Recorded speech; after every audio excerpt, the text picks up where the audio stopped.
I'm Daryl Urbanski, and welcome to the Best Business Podcast. My mission is to help create 200 new multi-millionaire business owners. How? You'll do better when you know better. In my interviews, you'll hear from self-made millionaires, seven-figure business owners, authors, and world-class experts sharing how they did it so you can too, without experiencing the same obstacles they did. Now, if you like this interview, please share it with a friend you think will benefit. They'll appreciate it, and I will as well. You can also connect with me on social media. Look for Daryl Urbanski, D-A-R-Y-L, Urban Ski, U-R-B-A-N-S-K-I, and add me so we can be friends. Now sit back, relax, and enjoy what I've prepared for you right here, right now. Hello, everyone. Thank you for joining us. My name is Daryl Urbanski, your host as always, and today we are speaking with Todd Brown. Todd has an uncanny ability for transforming ordinary, mundane marketing campaigns into grand slam moneymakers. His unique marketing funnel strategies, tactics, and copy hacks have generated tens of millions of dollars for himself, his clients, and many of his coaching students. He's the creator of several training programs, including the Marketing Funnel Automation Program, the Marketing Funnels Uncensored Newsletter, the Six-Figure Funnel Formula, and 26 Advanced Marketing Funnel Conversion Tactics. He's worked with Jay Abraham, Michael Masterson, Clayton Makepeace, John Carlton, Mike Filsame, Russell Brunson, Frank Kern, Chris Brisson, and Ryan Dice, if any of those names mean anything to you. He's also a highly sought-after speaker and has been on stages with Michael Gerber and Brian Tracy, among other notable professionals. Many people know him through his work with Strategic Profits, where he worked alongside Rich Schefrin, a highly respected entrepreneur known to have made over $3 million in only 7 days. Todd Brown, for many, is the go-to guy for creating wildly profitable marketing funnels. Why a marketing funnel? What is a marketing funnel? Well, if you don't know, a marketing funnel is a step-by-step strategic system for turning eyeballs into leads and then customers. And if you want to play like the big boys, then a single phenomenal front-end marketing funnel could revolutionize your business. It could revolutionize your business by allowing you to generate new customers at break even, meaning you spend $1,000 and you get $1,000 worth of new customers. When you get that, you've just reached the promised land because it's no longer about marketing. It becomes a scale issue. Now, a heads up, this call has nothing to do with any get-rich-quick fluff. Todd is a firm believer that there's no fast way to sustainable riches in business. He's been in the game a long time and knows there's a big difference between having an income stream or making money online and having an online business. I know I'm super excited to finally be able to connect with him today. I've wanted to have this conversation for a long time now. Todd is someone I've not had the pleasure of meeting in person yet, but we have something like 250 mutual friends on Facebook, and I've been a fan of his from a distance for a long time. One thing that I do know is we both agree, in order to have a sustainable business, you have to have a rock-solid marketing funnel that allows you to pay for traffic and do paid media and break even on that. So I present to you the man himself, Todd Brown. Todd, thank you for joining us today. How are you doing, my friend? I'm doing great, man. That was an awesome introduction. It made me sound a lot cooler than what I really am, man. But that is awesome. I love how you nailed, and I know you and I are in total agreement, the whole premise of building a real business online and not seeking out the fast buck or anything like that and doing it through strategic marketing. And so, man, yeah, I'm excited to be here with you, dude. Thanks, man. Thank you. And, you've got like a huge list of accomplishments and just, one of the things I love about marketing is it's so diverse and it's an extremely powerful skill. But you obviously weren't as good of a marketer as you are today back in the day. So how did you even kind of first get started? Yeah, that's an awesome story, man. So I was working in the health club industry. I was working for a company in New Jersey that owned, at the time, about 10 upscale health clubs, and I was responsible for one of the departments in the entire company, a department that was responsible for generating, money. So we were generating about $3 million a year. Mm-hmm. And so at the time I knew nothing about direct response marketing, copy, anything like that. When I thought of advertiser, or really I should say when I thought of marketing, I thought of advertising, Coca-Cola and the big brand institutional messages that most people associate with advertising. And so one day in the mail I received like a direct response postcard from some dude who was selling a marketing and sales system for the fitness industry. And so he was charging about $399 for it. I went to the owner. I said, hey, I want to buy this and, I'm going to expense it. It looks kind of interesting. He said, cool, go ahead. I got it. It was a big, gigantic home study course. I had never seen anything like that before. And I dove in, and immediately I was just enamored with this whole idea of salesmanship in print and kind of leveraging your marketing and sales skills through copy and through offer creation and whatnot.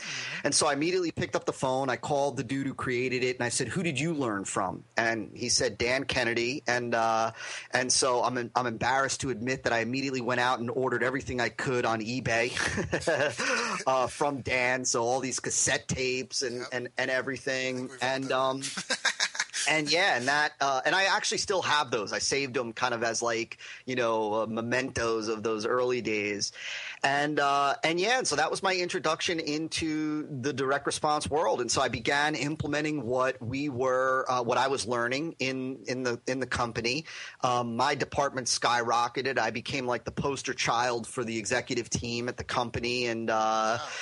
And yeah, it was just amazing. And then I got the bug to kind of share what it is that we were doing in the health clubs. And, we took a bunch of what I learned and we tweaked it to make it fit. Mm-hmm. And so I decided that I wanted to create my own information product, but not for the fitness or health club arena, just because I didn't want there to be a conflict of interest with the owner. Mm-hmm. And so I decided to launch an information product for massage therapists, because we were working with massage therapists and chiropractors and whatnot, and that was the beginning of the end of my time as an employee, because it was just amazing and awesome, but I will say this, man, I remember very, very clearly. This has been now maybe 13 years ago. I remember very clearly what it was like starting off, and I didn't know anything about tech. I just knew how to send an email. And I remember, sitting at the computer and hitting refresh on my email, waiting for a sale to come in and all that. But yeah, man, that was my introduction into the world of direct response and information publishing. Well, that's definitely a path that a lot of people follow. A lot of people learn stuff from Dan Kennedy. It's funny how you said that you were embarrassed, though. Why were you embarrassed? Just because you went on eBay instead of buying it from me? Yeah. Like I've always felt, since then I've gone on and spent a bunch of money with Dan. But yeah, just embarrassed that I always felt like after I should just send him a check for, just to make up for all the money that I paid other people for his stuff. Yeah. Well, it's kind of like a music question as well when you get to that, because now with the internet, that's something that comes up a lot. Like, how do we protect information? What's the value of information now? Because it can be so easily accessible. It's kind of a bit off topic, but what are some of the ways that you guys are trying to battle that? Because I know that that's a big thing in the industry overall. Yeah, I think that's a great question, man, and it's an interesting topic. I really believe, and I think I don't remember who I first heard this from or where I first learned this from, but I really don't try to get caught up in, that side of the business. We take measures, of course, to protect our content, of course, especially our paid trainings and programs and whatnot. We take all the measures that we can, but beyond that, I don't get crazy about trying to lock everything down, to the point where it then impacts the client experience or the customer experience. I just believe, man, that, I can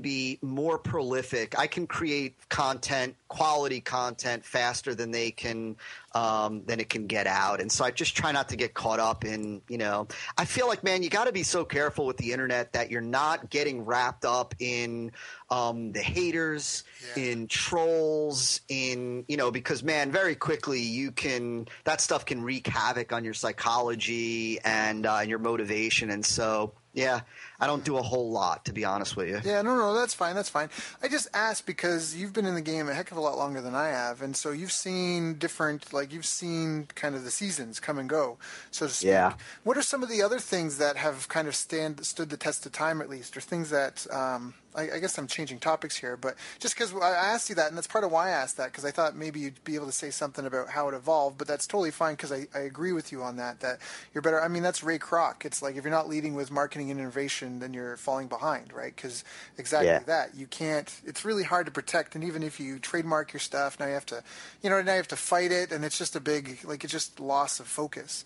So what have been some of the things that you've seen in, like you said, the 13 years that have really stood the test of time, that are just quintessential things that have really helped you be successful? Yeah, I think that's an awesome question, man. I think it's just this, it's a big overarching kind of philosophy, if you will, that I function with on a daily basis, as does the bulk of my most of my team, and that is that I focus on strategy, not tactics. The reality is that for most marketers, especially newer marketers online, they don't really even – I would go as far as to say that they don't really understand the implications of the difference between a tactic and a strategy, right? The reality is that, tactics are the things that we do to execute on the strategies, right? So, for example, using a countdown timer on your website, that's an example of a tactic to leverage scarcity, urgency, using Facebook comments on a web page underneath a video, right? That's a tactic for demonstrating social proof. The reality is that tactics come and go. There are things that tactically are effective today that won't be effective a year from now.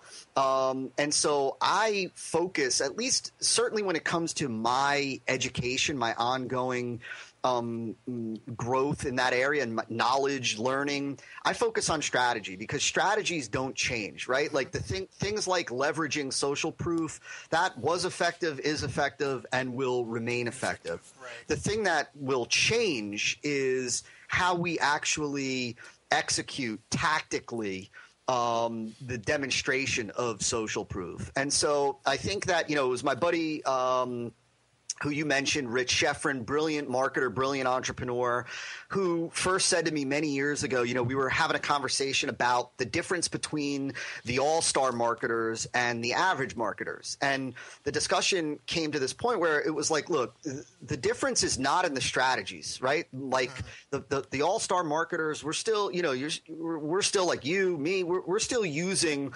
social proof and authority and commitment and consistency, Cialdini, stuff, if you will.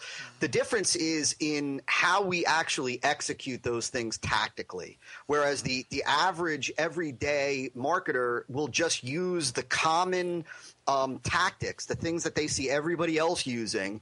The all-star marketer is constantly looking for new, different, and unique ways to tactically implement on those same strategies. And so, number one, I think that everybody listening to this, obviously you've got a savvy audience, right, to be listening to, because I've had the chance to listen to many of your podcast episodes, and so and really enjoy your approach and perspective. And I know that, you attract quality individuals. Nobody on here should be studying tactics unless you are in the business of executing those. Like, unless you have an agency where you do Facebook advertising, if you're studying the nitty gritty details of Facebook advertising, the reality is that a year from now, you're still going to be doing that, because those tactics change and evolve. And so your marketing chops never really improve, because you're still studying and mastering the same thing a year later.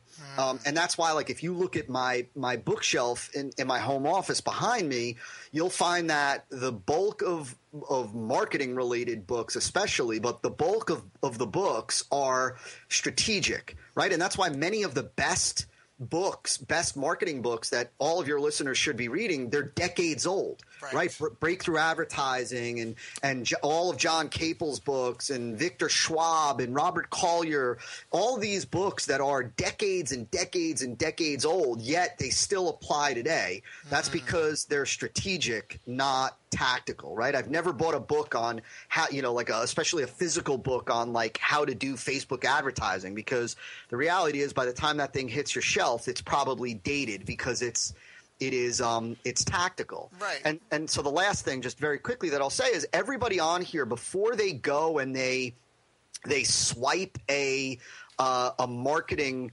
tactic from an expert or a quote unquote guru, whatever you want to call it, you've got to make sure that you understand the strategic reason why that tactic is being used. Because the example that I like to give all the time is, you take the average marketer who's just getting started, he or she goes over, sees somebody like you, Daryl, that is, let's say, using, the Facebook comment widget somewhere in your marketing funnel.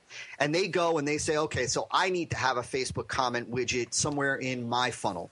And so they see that you have 150 comments below a video in your funnel. And so they take the comment widget and they drop it on their page, but now they have 3 comments.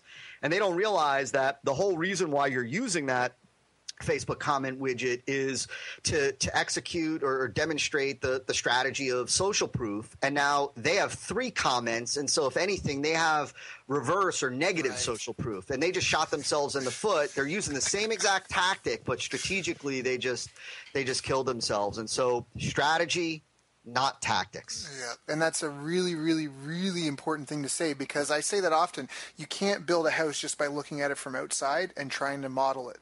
It's just not going to work. And that's why we get coaches and consultants in that, because we need to know the inside details. And I know exactly what you mean, because I've heard of people that their businesses go belly up when they can't get 10-cent clicks anymore, and they can't afford this really super cheap advertising. And of course we all want cheap advertising, but the reality is, like what you said, it's strategically, that's not what you really want to focus on. If your business is focused on free or cheap traffic, you're never going to be able to get off the ground, and that's a huge, I think that's a really, really, really important tidbit that you told our listeners. I hope some people are taking notes and writing this down. Yeah. Even the whole idea, man, just since, you mentioned it, even the whole idea of, these marketers that go on, let's say Facebook or whatnot, and they post, hey, I'm getting, 10-cent clicks. It's amazing. It's incredible. And the reality is that, a lot of marketers don't even recognize the fact that, who cares if you're getting 10-cent clicks if those clicks are worth 7 cents to you, right?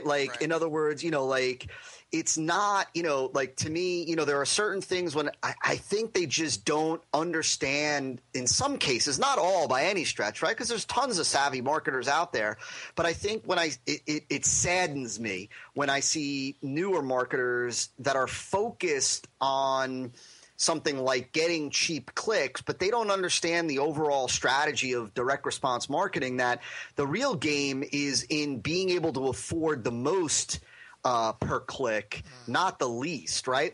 You want to impress me, tell me that you're getting $5 clicks and you're thrilled because every click is worth at least $5 or more to your business. Then I'm going to be impressed. And so, it saddens me when I see that. No, but that's a really good and it's an important topic, and it's something that's come up a couple of times on these calls, because there's some recurring themes when we talk to people. There's one of having a really good team around you, and there's another one of being able to pay to market your business. I mean, that's huge. I mean, that's why so many businesses don't scale at all. That's why a lot of small businesses fail, because they get into a brick and mortar scenario and they can't afford to advertise, and they just buy whatever marketing the first rep on their door shows up selling them, and they spend a couple $1,000 on that, and it doesn't work. And then so they're stuck trying to grow via word of mouth. And that's just a painful way to grow, and you're never going to have a real business if that's how you grow and prosper. So maybe can you talk about that a little bit more, just about being able to afford that, and how do you even know? I mean, that's the other part. I know the answer, but I'd love to hear your perspective on that. Yeah, I think that's a brilliant question. And, if there was one other kind of breakthrough mentally that I had, that I hope all of your listeners have, if they haven't already, is this idea that if you can't afford to pay for the acquisition of customers, you don't really have a business, right?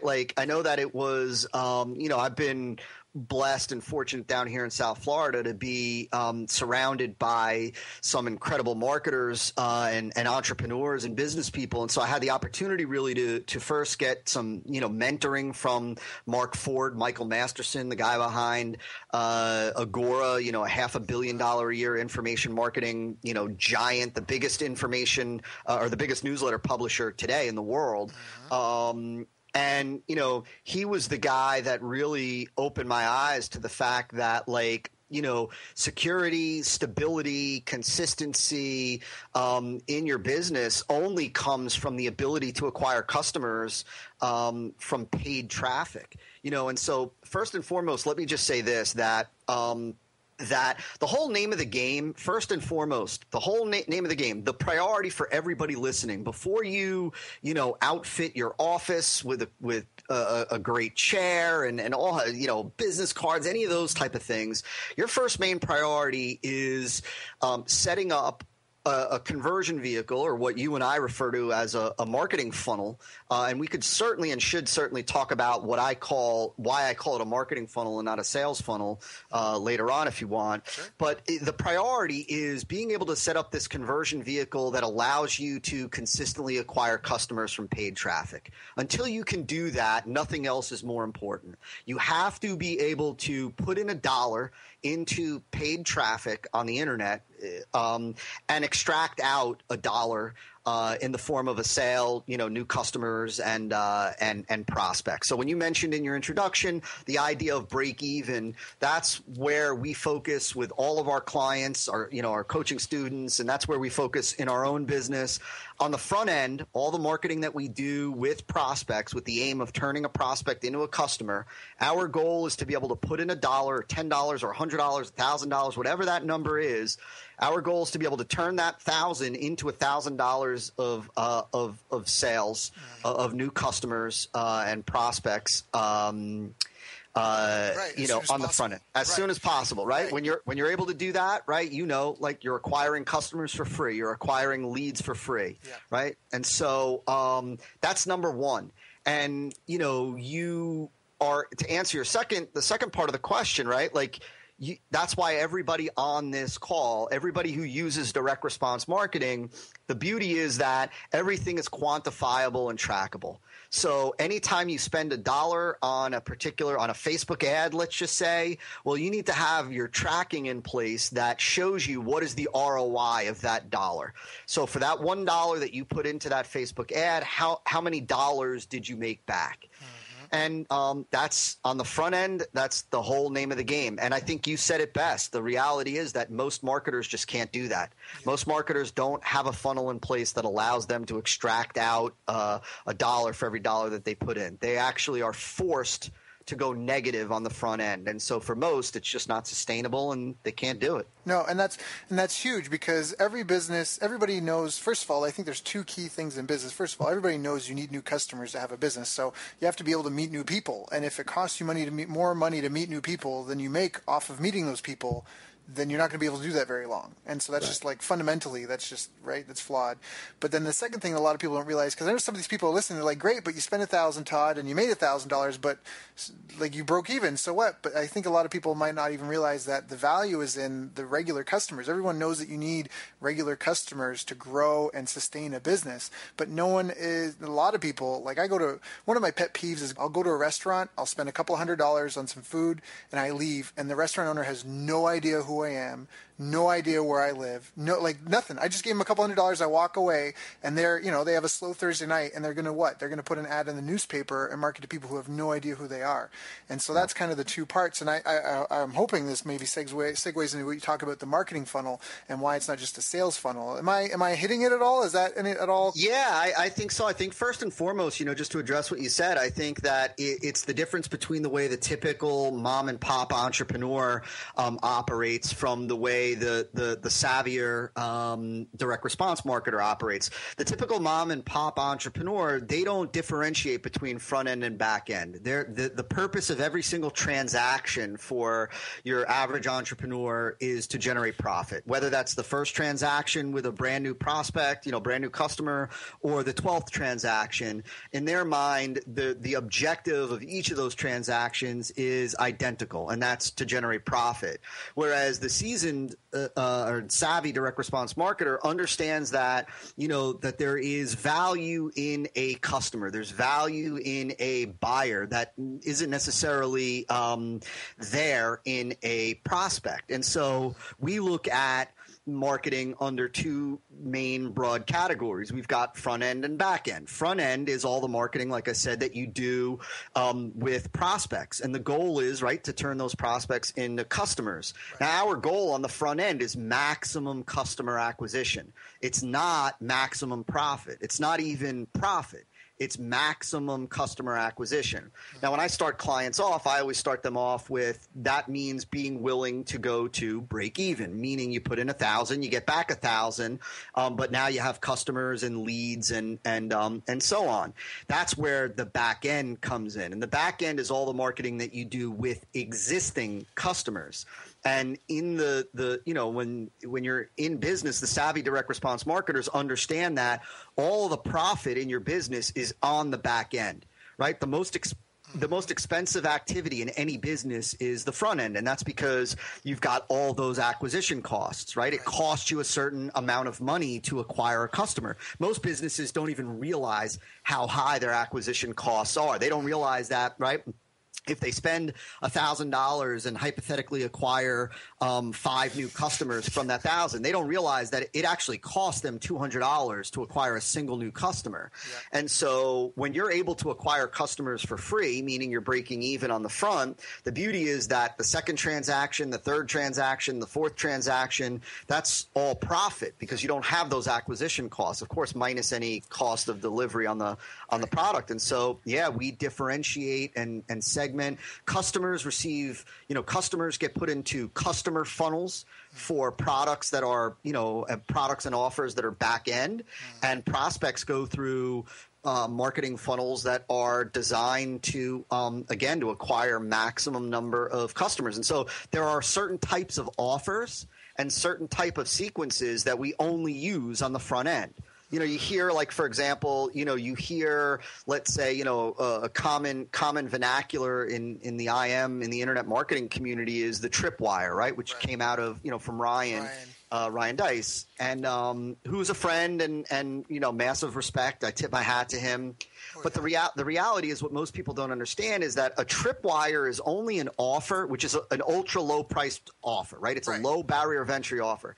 That should only be presented to a prospect. You should never be presenting a tripwire offer to a customer, because the whole reason for using a tripwire and the upsell sequence that is attached to it is to acquire a customer, is to be able to afford to pay for the acquisition of a customer. Once you have a customer, there's no value in exposing them to a tripwire, right? It's at that point that customers then get exposed to different products and different products and offers that are designed to generate profit and maximize the lifetime value of that customer to your business, meaning to increase the value of what a customer is worth to your business through multiple and additional back-end offers. Right. That's awesome. You read my mind, which just goes to show you're marketing savvy, because I was going to ask, what's the difference between a front end and a back end offer? And that's a great tip. And also just to say that Ryan, he is a brilliant marketer, and tripwires are nothing new. And this isn't in no way disrespect to Ryan, a massive respect like you. Tripwires are nothing new. It's a front end offer. It's a loss leader. It's a front end offer. But I love how you differentiated that, because it's exactly what he intended that purpose for.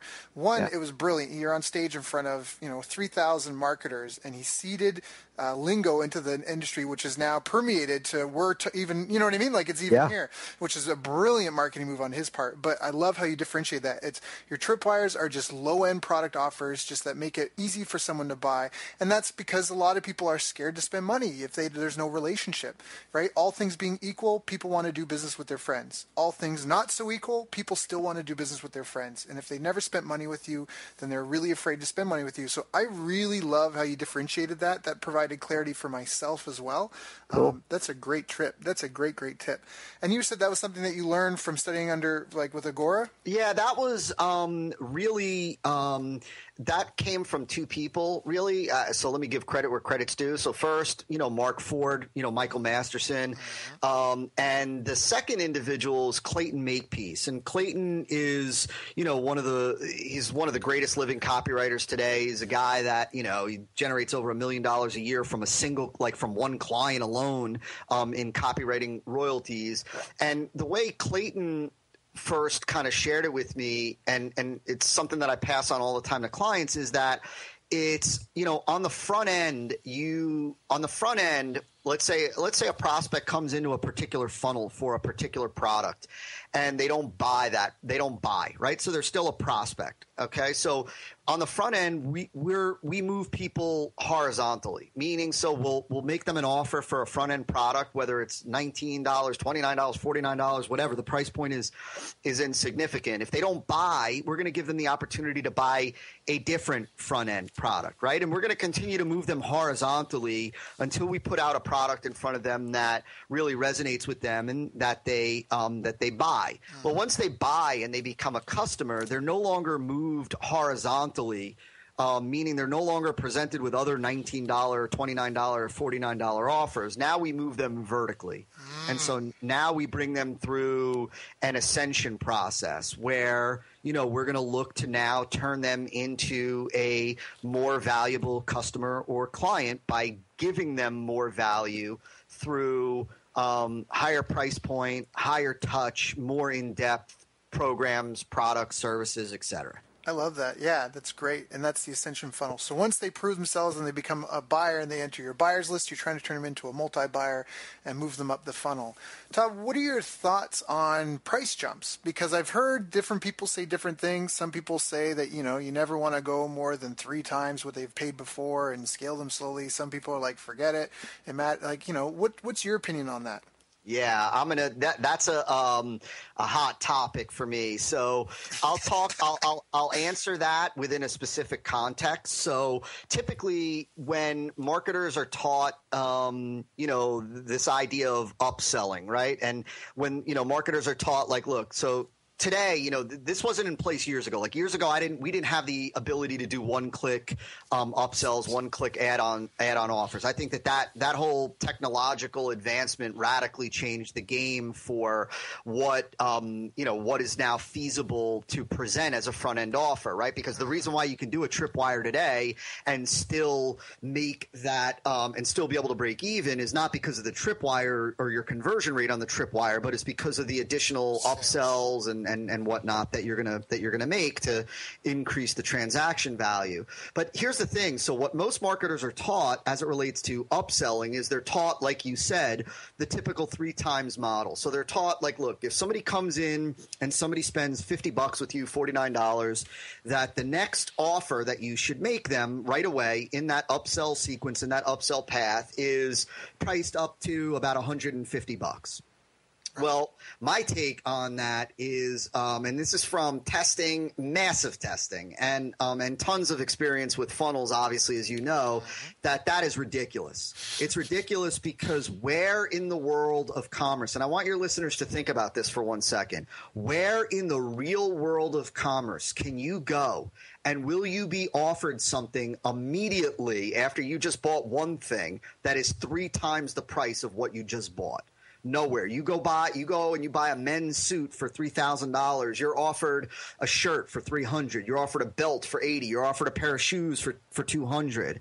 Right? You know all these marketers that teach upselling with the 3 times pricing model. They'll almost always start off the discussion, the training by using McDonald's, and they'll say like when you go through McDonald's, what do they ask you? You want fries with that, or you want to whatever biggie size it, or whatever it is, right? But the reality is that they're not using the 3 times pricing model. You're buying a meal for $6 or whatever it is, and they'll ask you, do you want to biggie size it or whatever for $2, or you want to add fries for $1. And so the reality is that doesn't fall within the realm of typical consumer experience, that 3 times pricing model. What does fall within the realm of consumer experience is what I call an add-on. And typically the very first offer that we use in that sequence is what I call a reverse add-on. And a reverse add-on is an offer that adds additional value, meaning it either gives them what they need next in their journey, or it makes what it is that they just bought, it gets them the results faster, easier, quicker, all that. But it's up to 80% of the price of the product that they just bought, up to 80%.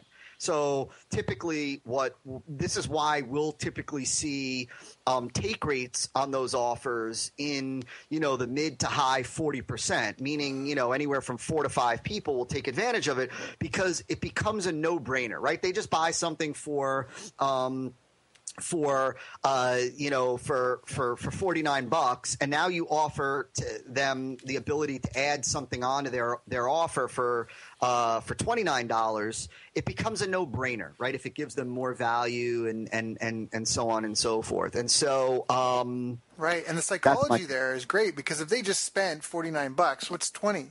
Right. Whereas instead, if you're trying to get them to buy a $300 product, it's like you're taking more. It almost makes you think about how, forgive me if I'm interrupting at all, but I just wanted to, I was thinking about like lead pages, that one of the things that really surprised me is they talked about taking pages and giving pages.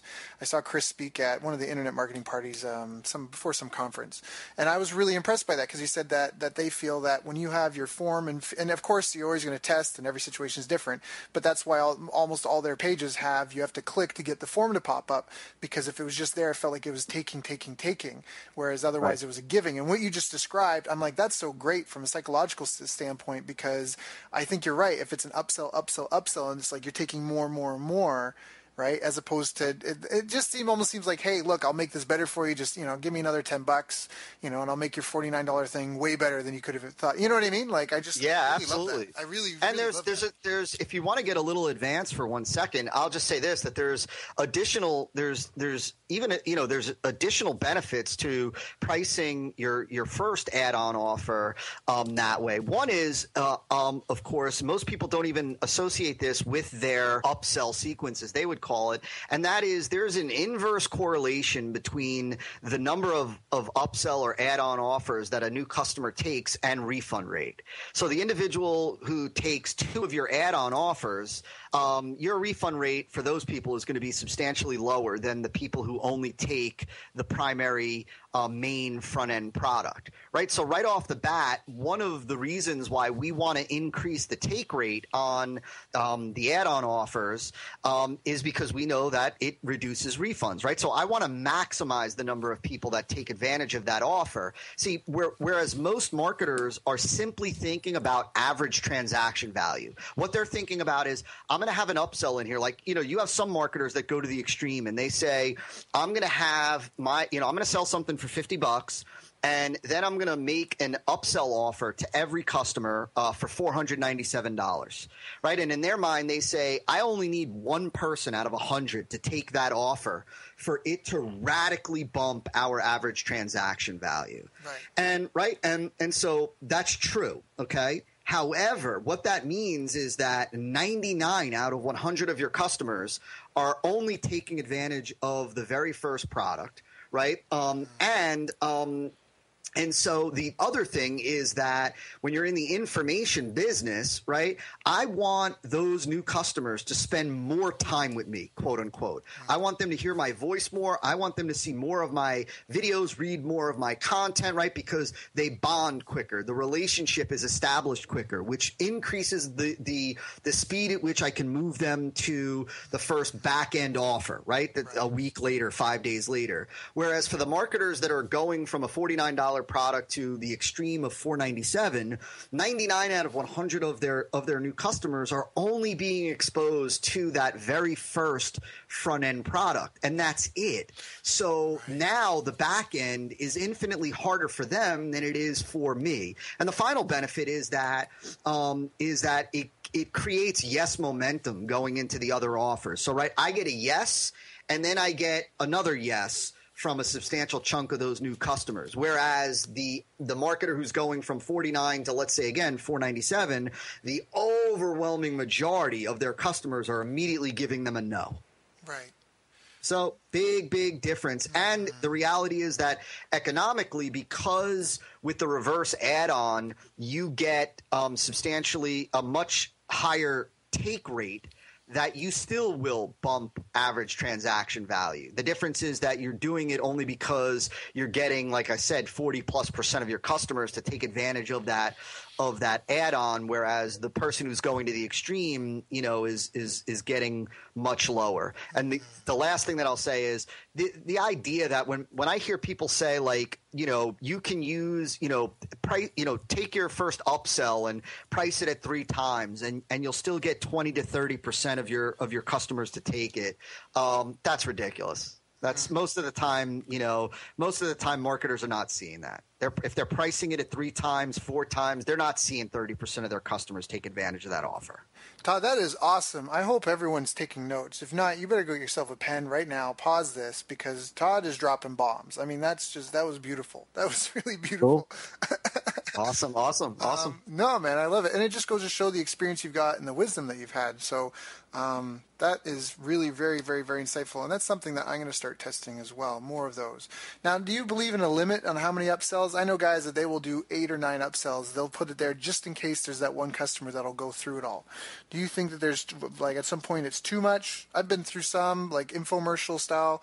They drive you to a website and they want to, it gets too much. And I don't know, it's very corporate looking, but I don't know if it converts very well. But what do you feel? Yeah, I think that it depends on what the customer does. And so what I'll tell you is that when we get 2 no's in an add-on sequence, the sequence is done. So if somebody, says no to the first reverse add-on and then they say no to the next offer, they're done, right? I'm not going to continue to hammer them through the sequence. What I will say is that if you have a buyer though who is excited by what it is that they're being presented with, sure, I'm gonna make additional offers. Except I don't think we ever go beyond 4. Because I think it does personally, I just think you reach a point where look, right? If you go back to what we said at the beginning, where the front end is all about acquiring a customer and the goal is to then develop a lifelong business relationship with them. I want to start that process, that experience off with the best experience that I can. And so sometimes you got to be willing to practice a little bit of delayed gratification, right? And put it off. But again, I will say that, look, if somebody is indicating to you interest, well, then it does them a disservice if you're not giving them the opportunity to get all the value from you that they would ultimately want. Yeah, that's very true, and I really agree with that. And I think you're right, because otherwise you're just trying to sell them stuff. You're not, because you said, after 4 products, it's like, hey man, what more do you really need to buy? This is a restaurant. You order 4 meals. Look, you got to eat something first before I can sell you anything else. So and I think at the 4th, if you get to the 4th offer, that should be your big daddy. In other words, somebody's bought, they bought the front end, they bought the reverse add-on. Then we go to typically a mid tier, and if they buy that, I'm going to give them the next offer that I'm going to present them is going to be the big daddy, right? And if they want it, they take it. If they don't, then they're done, right? And so we're still giving them the opportunity to get maximum value from us. But, I think the key is when you get 2 no's, take them out of that sequence. Yeah, that's awesome. That's a great tip. Now, what about marketing execution? Because I know a lot of people that they'll spend forever in the planning stage, or they're afraid to pull the trigger, or, they're worried about things breaking or not working. For you, I mean, when you're dealing with some of the campaigns that you've had to deal with, the timelines and, what's your philosophy or how do you approach the execution of it? Because, there's so many people, I've worked with a lot of people with clients in Infusionsoft, and a lot of these campaigns never even see the light of day. And and is it because they're just afraid to put it out there? Is it because it's not ready? What do you think about that aspect, and how do you push through that to really get your stuff out the door? And your stuff looks really good.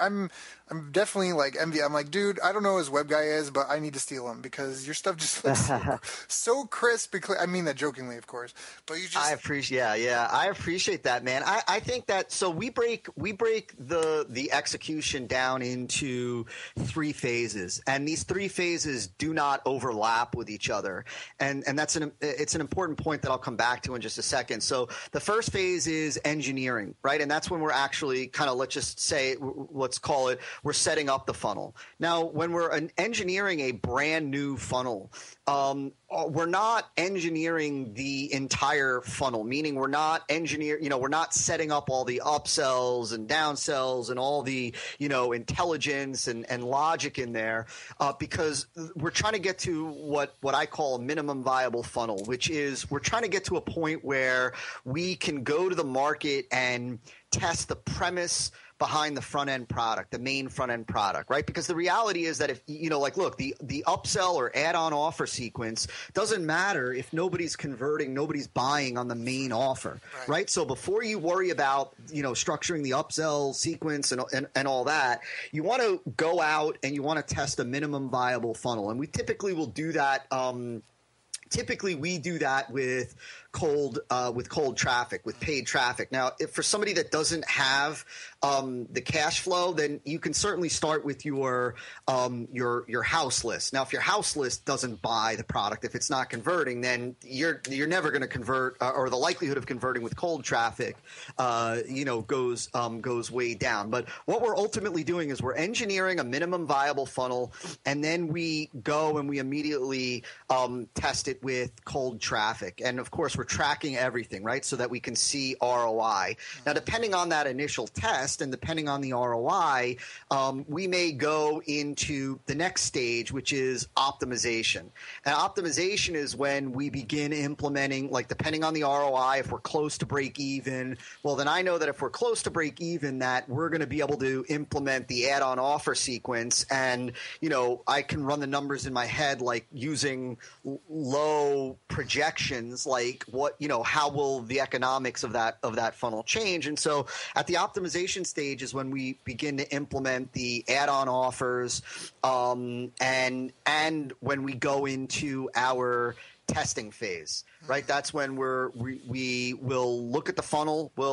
After we roll out the add-on offer sequence, we'll then look at the funnel and we'll look at what I call the optimization metrics, which are things like opt-in rate, sales conversion rate, order form abandonment rate, and upsell take rate.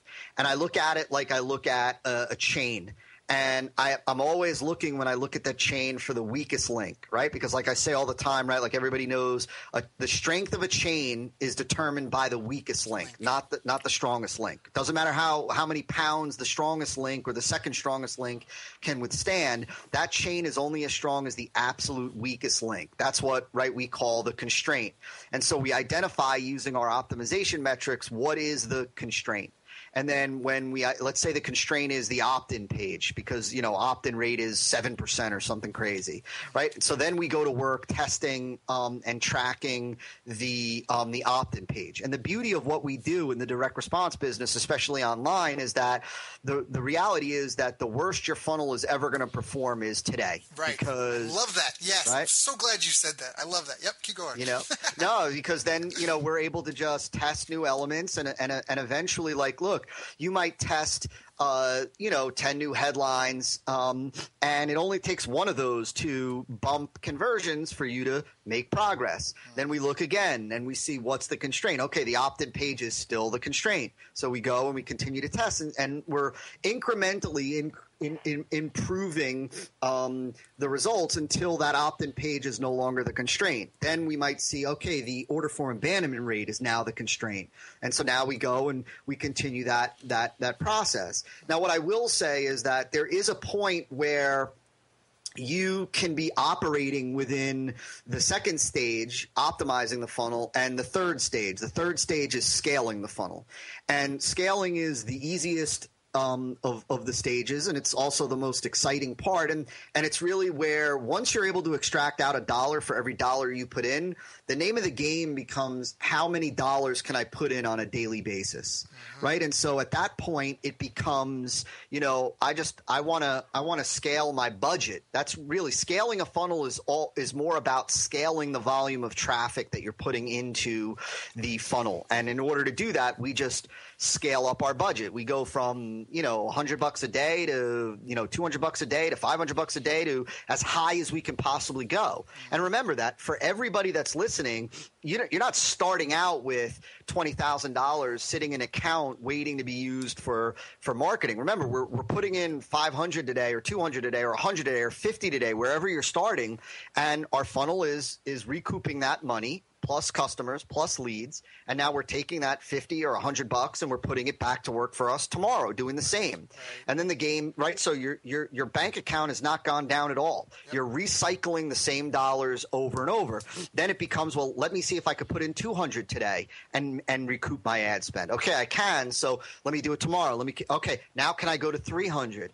And can I go to 400? And can I go to 500? And so it's this interesting perspective that you've got to the average marketer needs to shift from, right? It's this initially for most marketers, it's this idea of, well, how can I spend the least amount on traffic? How can I spend the least amount on marketing? Whereas the reality is that the savviest marketers, I look at it the complete opposite. Whereas I want to be able to spend the most amount that I possibly can every day because it's not an expense. Right, if I'm recouping it, there's nothing. It's not like the cable bill or the electric bill or the telephone bill. It is every time I put 500 out there in the marketplace every day, I get $500 back plus customers plus leads. So now let me test $1,000 a day, and let me test 1,500 a day. And there was a point where like the most exciting days were when we were spending at points $5,000 a day. Yep. And it wasn't like I had, it wasn't like I dedicated 150,000 for the month in traffic. Not at all.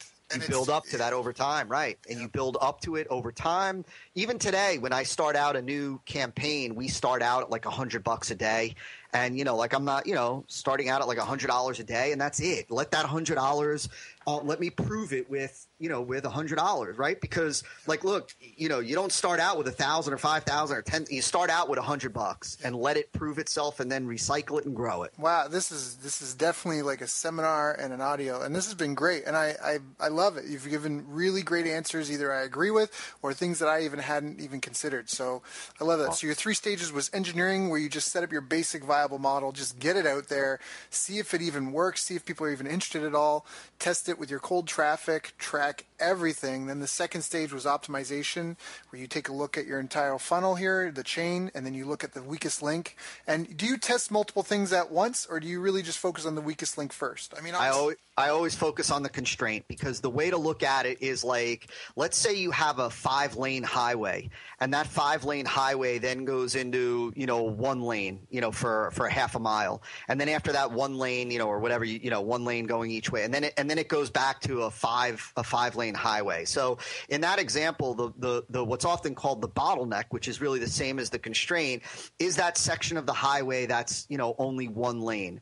Well, taking any other section of the highway, like if we take the 5-lane portion and we turn it into a 6-lane, it's not going to do anything, because the bottleneck is still the bottleneck, right? And so we always focus one at a time on the constraint, right? Because improving the upsell take rate isn't going to do it's not really going to move the needle if the constraint is like the opt-in page. And so we just always, one at a time, identify the constraint and eliminate it as the constraint. Then go on to the next weakest link, right? And there's always, at any one point, there's always in any process, there is always a constraint. It's your job when you're optimizing, to identify that constraint and focus your optimization efforts on fixing or opening up that bottleneck. That is so awesome. Yeah, Todd, you have so much value to give. I want to keep you, I just want to keep you here. What are you doing for the next couple hours?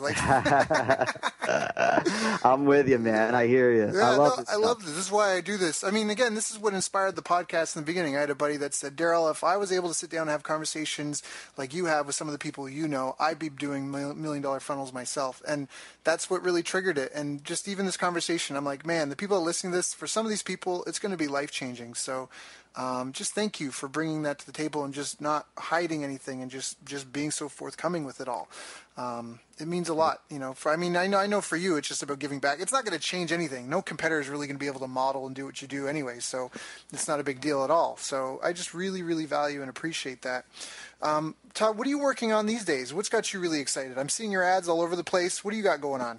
Yeah, so we just released a program, like a live training, so that enrollment is closed. So this is not a pitch for that, but this is extremely exciting for me, and it's on the topic of smart funnels.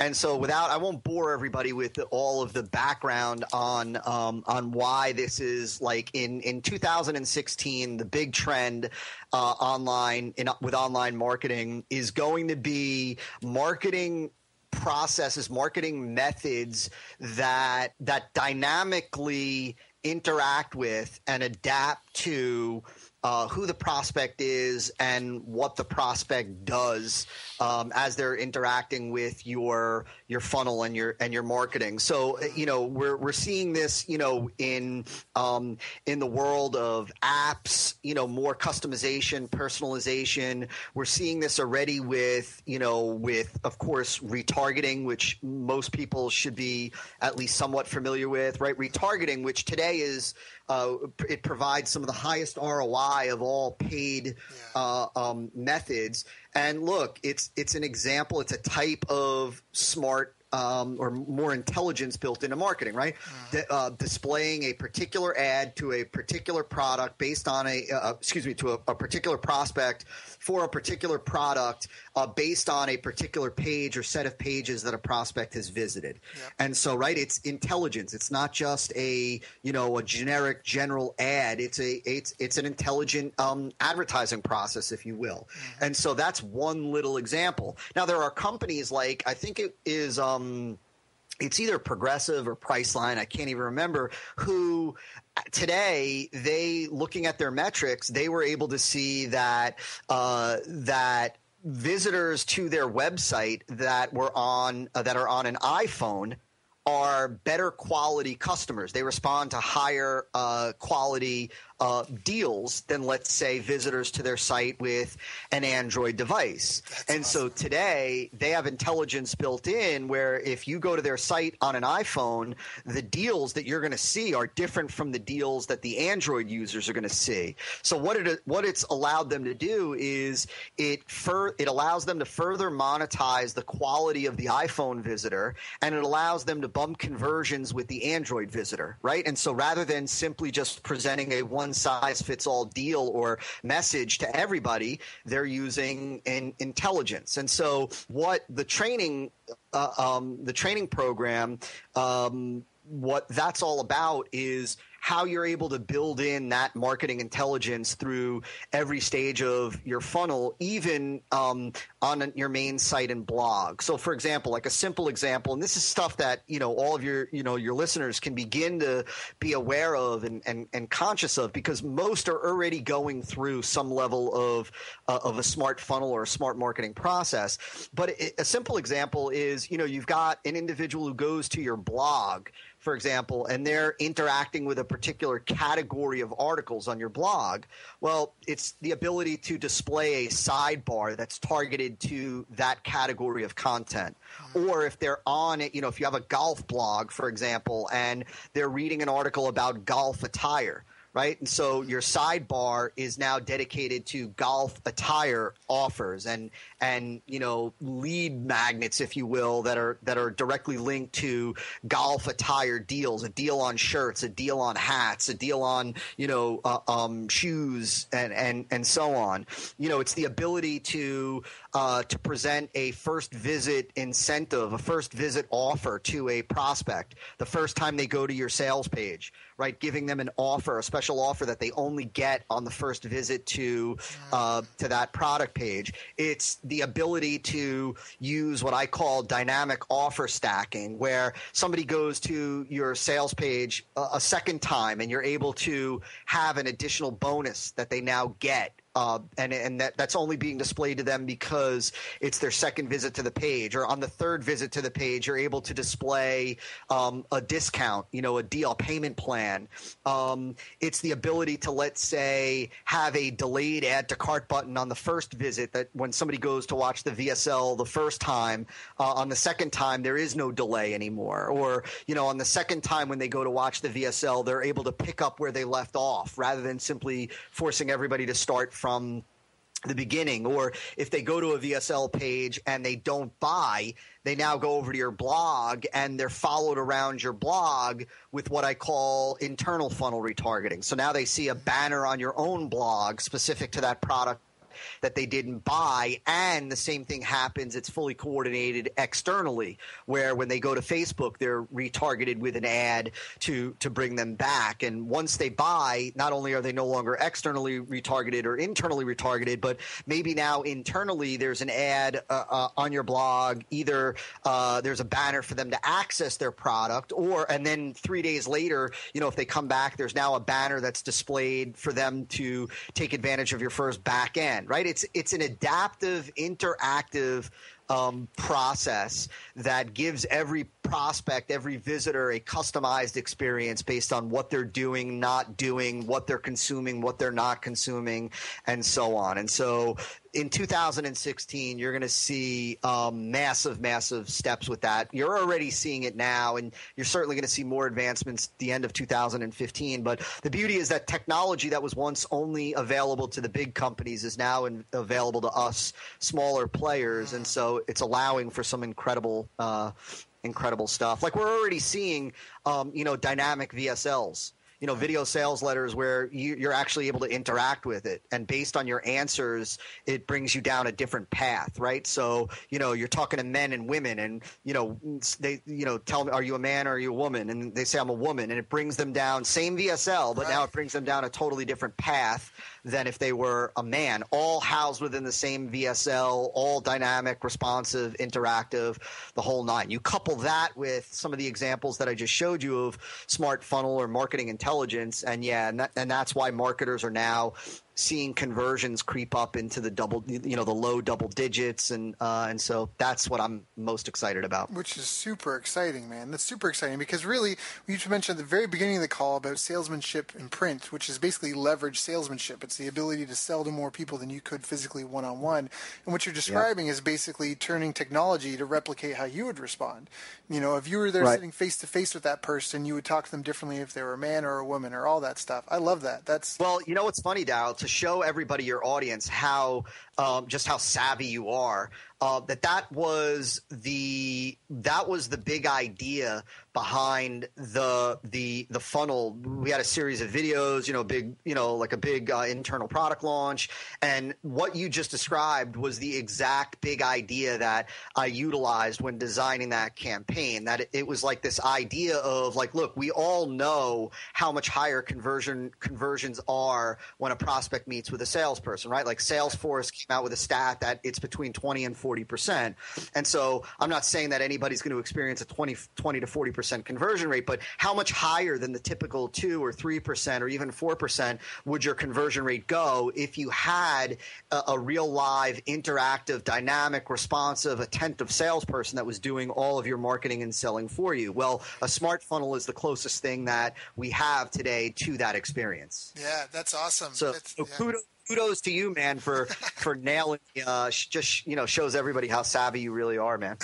Well, no, I just stand on people like your shoulders. That's it. So, not at all, dude. Believe me, I've learned listening to your podcast, man. I enjoy it, and you are absolutely. I wouldn't be here if you weren't a savvy marketer, dude. And so, for everybody listening, man, believe me, I've just been at this game a long time, and so the thing that I bring to the table that really anybody else and everybody else listening has the same opportunity to leverage, and that's just experience. That's all it is, right? And I think that might be a great way for us to start to wrap up. There's so much more that I could share and would love to share, but I'll say this, that that don't ever. I can speak for myself. I can't speak for you, Darryl, so I'll speak for myself. For everybody, don't look at me or any other top marketer. This is my opinion now. Don't look at me or any other top marketer as this marketing genius or bringing this level of intelligence to the table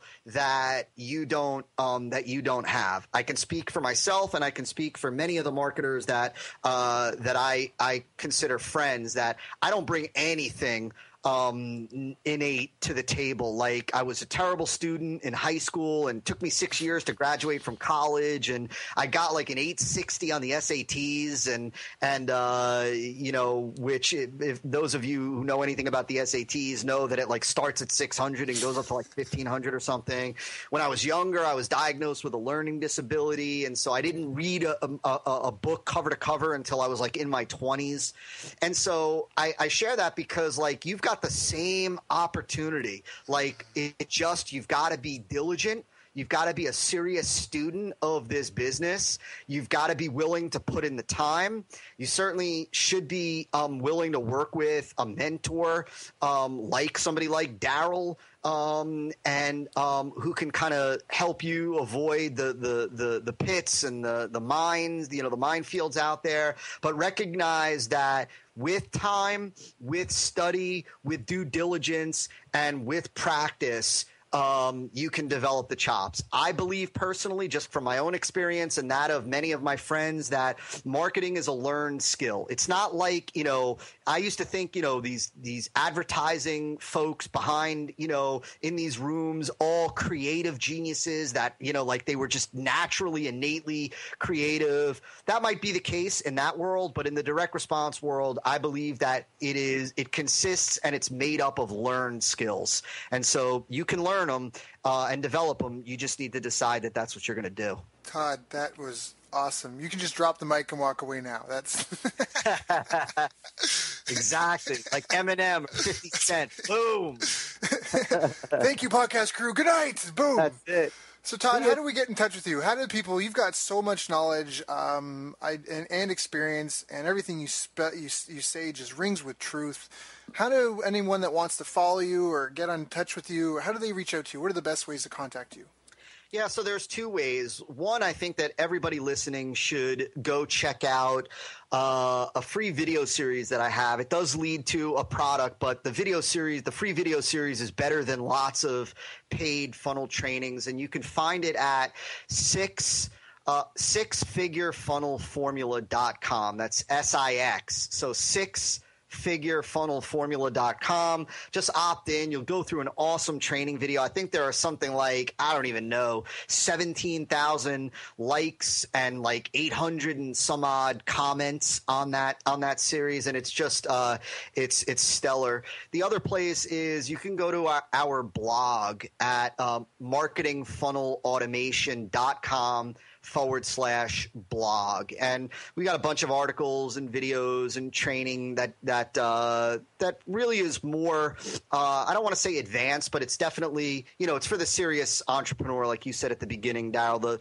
the serious marketer who's looking to build a real deal, reliable, consistent, sustainable business. Those are the two places, man. Yeah, perfect. All right, so we had sixfigurefunnelformula.com, that's SIX, and it was marketingfunnelautomation.com.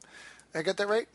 Yep. Okay, perfect. Yeah, and definitely go check this out. And I know the 4 videos you're talking about. I didn't watch all of them, but I remember I was launching a course and I did some look at your stuff. Those are really well done videos. So I definitely encourage you to go check that out. sixfigurefunnelformula.com and marketingfunnelautomation.com. Todd, thank you so much for your time today. I appreciate you so much. Is there anything I didn't ask you that I should have asked you? My gosh. We'll have to save that for part 2. How about that? We will leave this as part 1, and we'll come back for part 2. Yeah, because I think that there's a couple things. I would love to just share with your folks the whole idea of pricing, right? Do you start with a low price product and then go up, or do you start with a high price product and go down?